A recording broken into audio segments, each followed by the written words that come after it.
صحیح مسلم میں حدیث ہے، اللہ اس کتاب کی وجہ سے قوموں کو عروج دے گا اور اس کتاب کی وجہ سے لوگوں کو، امتوں کو زوال دے گا، جس کو ڈاکٹر اقبال نے پھر شعر میں کہا، وہ زمانے میں معزز تھے مسلمان ہو کر اور تم ہار ہوئے تارک قرآن ہو کر۔ وہ زمانے میں معزز کون؟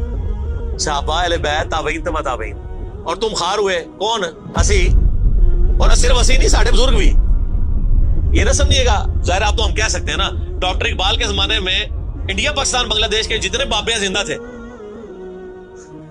آج تو کہہ سکتے ہیں مر گئے ہیں۔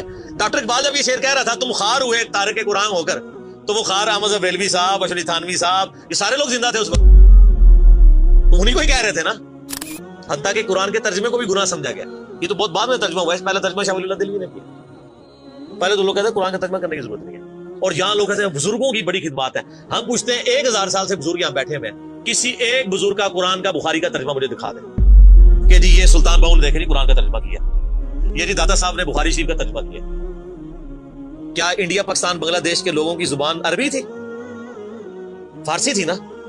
تو کسی بزرگ کو توفیق نہیں ہوئی ہے کہ قرآن کا فارسی میں ترجمہ کر دیں۔ اتنا بڑا چھکا میں نے مارا ہے کہ قیامت تک یہ روئیں گے۔ آندہ کو کہنا بزرگوں کی خدمات ہیں۔ ہمارے پرائم منسٹر صاحب بھی کہتے ہیں نا جی وہ فرید الدین گنج شکر کی بڑی تعلیم۔ فرید الدین گنج شکر صاحب نے کون سا قرآن کا ترجمہ کیا ہے؟ اگر کسی نے قرآن کا ترجمہ ہی نہیں کیا، بخاری مسلم کا ترجمہ ہی نہیں کیا، وہ کیا خدمات کرتا رہے؟ وہ اپنی تعلیمات دیتے رہے۔ صحیح غلط اس کا فیصلہ ہم نہیں کرتے، وہ تو پھر میں اور طرف چل پڑوں گا۔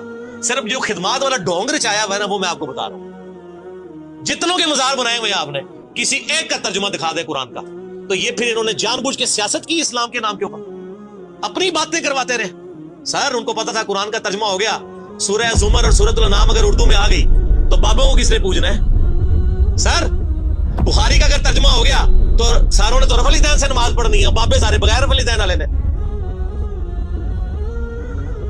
یہ وجہ تھی کی بڑی ہوشیاری ہے انہوں نے، یہ نہ سمجھو بولے سمجھے، بہت ہوشیار سمجھے۔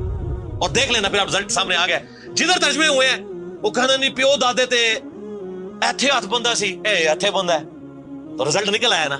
اس لیے بزرگ جو کام کرتے ہیں وہ حکمت سے خالی نہیں ہوتا۔